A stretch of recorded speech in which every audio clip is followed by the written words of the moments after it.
ತುಮಕೂರು ಜಿಲ್ಲೆಯಲ್ಲಿ ಕೆಎಸ್ಆರ್ಟಿಸಿ ಅಧಿಕಾರಿಗಳು ತಮ್ಮ ಸಿಬ್ಬಂದಿಗಳಿಂದಲೇ ಲಂಚಕ್ಕೆ ಬೇಡಿಕೆ ಇಡ್ತಿದ್ದಾರೆ. ಚಾಲಕರಿಗೆ ರೂಟ್ ಚೇಂಜ್ ಮಾಡೋದಕ್ಕೆ ಜೊತೆಗೆ ನಿರ್ವಾಹಕರಿಗೆ ರಜೆ ಕೊಡೋದಕ್ಕೆ ಲಂಚಕ್ಕೆ ಬೇಡಿಕೆ ಇಡ್ತಿದ್ದಾರೆ. ಹೀಗಾಗಿ ಈ ಕುರಿತಂತೆ ತನಿಖೆ ಕೂಡ ಚುರುಕುಗೊಂಡಿದೆ. ಈ ಕುರಿತ ಕಂಪ್ಲೀಟ್ ಡೀಟೇಲ್ಸ್ ಇಲ್ಲಿದೆ, ನೀವೇ ನೋಡಿ. ತಿಪಟೂರು ಕೆಎಸ್ಆರ್ಟಿಸಿ ಸಿಬ್ಬಂದಿಗೆ ಕಿರುಕುಳ, ಚಾಲಕ ನಿರ್ವಾಹಕರಿಗೆ ಅಧಿಕಾರಿಗಳಿಂದ ಕಿರಿಕಿರಿ, ರಜೆಗೂ ಮೇಲಾಧಿಕಾರಿಗಳಿಗೆ ಕೊಡಬೇಕು ಲಂಚ. ತುಮಕೂರು ಜಿಲ್ಲೆಯಲ್ಲಿ ಕೆಎಸ್ಆರ್ಟಿಸಿ ಅಧಿಕಾರಿಗಳು ತಮ್ಮ ಸಿಬ್ಬಂದಿಗಳಿಂದಲೇ ಲಂಚ ಪಡೆಯುವ ಆರೋಪ ಕೇಳಿಬಂದಿದೆ.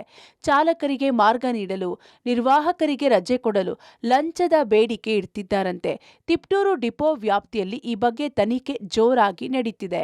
ರಜೆ ನೀಡಲು, ಮಾರ್ಗ ಬದಲಾವಣೆ ಮಾಡಲು ಚಾಲಕರು ಹಾಗೂ ನಿರ್ವಾಹಕರಿಂದ ಲಂಚ ಆರೋಪದಲ್ಲಿ ತಿಪಟೂರು ಕೆಎಸ್ಆರ್ಟಿಸಿ ಘಟಕದ ಅಧಿಕಾರಿಗಳ ವಿರುದ್ಧ ದೂರು ದಾಖಲಾಗಿದೆ. ಈ ಹಿನ್ನೆಲೆಯಲ್ಲಿ ತುಮಕೂರು ಕೆಎಸ್ಆರ್ಟಿಸಿ ವಿಭಾಗೀಯ ಸುರಕ್ಷತಾ ಅಧಿಕಾರಿಗಳು ಘಟಕದಲ್ಲಿ ತನಿಖೆ ಆರಂಭಿಸಿದ್ದಾರೆ. ತಿಪಟೂರು ಘಟಕದಲ್ಲಿ 3 ತಿಂಗಳ ಹಿಂದೆ ಇದ್ದ ಘಟಕ ವ್ಯವಸ್ಥಾಪಕ ಹಾಗೂ ಘಟಕದ ಸಹಾಯಕ ಸಂಚಾರ ನಿಯಂತ್ರಣ ಅಧಿಕಾರಿ ವಿರುದ್ಧ ದೂರು ಕೇಳಿಬಂದಿದೆ. ವಿಭಾಗೀಯ ಸುರಕ್ಷತಾ ಅಧಿಕಾರಿ ರಘು ನೇತೃತ್ವದ 4 ವಿಶೇಷ ತಂಡ ತಿಪಟೂರು ನಗರ ಘಟಕದ ಕಚೇರಿಯಲ್ಲಿ ತನಿಖೆ ಕೈಗೊಂಡಿದೆ. ದೂರು ಎದುರಿಸುತ್ತಿರುವ ಅಧಿಕಾರಿಗಳ ಮೊಬೈಲ್, ಕಂಪ್ಯೂಟರ್ ಸೇರಿದಂತೆ ಹಲವು ಕಡತ ದಾಖಲೆ ವಶಪಡಿಸಿಕೊಂಡು ಪರಿಶೀಲಿಸುತ್ತಿದ್ದಾರೆ. ಕೆಎಸ್ಆರ್ಟಿಸಿ ತುಮಕೂರು ವಿಭಾಗದ ತಿಪಟೂರು ಘಟಕದಲ್ಲಿ ಸಂಚಾರ ನಿರೀಕ್ಷಕ್ಕೆ ದೂರು ಸಲ್ಲಿಕೆಯಾಗಿತ್ತು. ಆ ದೂರನ್ನು ನಮ್ಮ ವಿಭಾಗದ ಭದ್ರತಾ ಮತ್ತು ಜಾಗೃತಾ ಅಧಿಕಾರಿ ಅವರು ಪರಿಶೀಲನೆ ಮಾಡಿ ಆ ಡಿಪೋದಲ್ಲಿ ವಿಸಿಟ್ ಮಾಡಿ ಪರಿಶೀಲನೆ ಮಾಡಿದಾಗ ಅವರು ಸಿಬ್ಬಂದಿಗಳಿಂದ ಬೇರೆ ಒಂದು ಅಕೌಂಟ್ ಇದು ಮಾಡಿ ಹಣವನ್ನು ಪಡೆತಿರೋದು ಸ್ವಲ್ಪ ಗಮನಕ್ಕೆ ಬಂದಿದೆ. ಇನ್ನು ಅದು ತನಿಖೆ ಹಂತದಲ್ಲಿದೆ. ತನಿಖೆ ಇನ್ನೂ ಅವರು ಪೂರ್ಣಗೊಳಿಸಿಲ್ಲ. ಈಗ ಇನ್ನೂ ತನಿಖೆ ನಡೀತಾ ಇದೆ. ತನಿಖೆ ನಡೆಸಿ ಅವರು ವರದಿ ಸಬ್ಮಿಟ್ ಮಾಡಿದ ನಂತರ ಕೇಂದ್ರ ಕಚೇರಿಯಿಂದಾಗಲಿ ಅಥವಾ ನಮ್ಮ ವಿಭಾಗದಿಂದಾಗಲಿ ಕ್ರಮವನ್ನು ಅದಕ್ಕೆ ತಕ್ಕನಾದ ಕ್ರಮವನ್ನು ತಗೊಳ್ತೇವೆ. ಸಹಾಯಕ ಸಂಚಾರ ನಿಯಂತ್ರಣ ಅಧಿಕಾರಿ ಲಂಚ ಪಡೆಯಲು ಸಂಬಂಧಿಕರ ಫೋನ್ ಪೇ ಖಾತೆಗೆ ಹಣ ವರ್ಗಾಯಿಸಿಕೊಳ್ತಿದ್ರು ಎನ್ನುವ ವಿಷಯ ತನಿಖೆಯಲ್ಲಿ ಬೆಳಕಿಗೆ ಬಂದಿದೆ.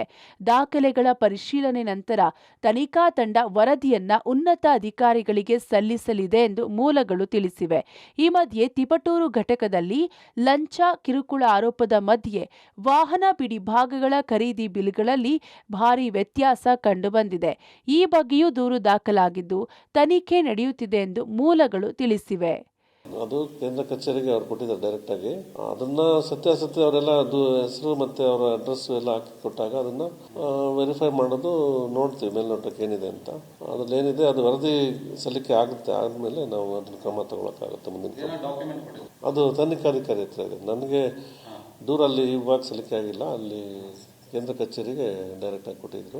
ತಿಪಟೂರು ಮಾತ್ರ ಅಲ್ಲ, ತುಮಕೂರು ಜಿಲ್ಲೆಯ ಎಲ್ಲಾ ಕೆಎಸ್ಆರ್ಟಿಸಿ ಘಟಕದಲ್ಲೂ ಮೇಲಾಧಿಕಾರಿಗಳಿಂದ ಚಾಲಕ ನಿರ್ವಾಹಕರಿಂದ ಮಂತ್ಲಿ ವಸೂಲಿ ಮಾಡಲಾಗುತ್ತಿದೆ ಎಂಬ ಆರೋಪ ಇದೆ. ತನಿಖೆಯಿಂದ ಸತ್ಯ ಬಯಲಾಗಬೇಕಿದೆ. Manjunath Talamakki, public TV, Tumakuru.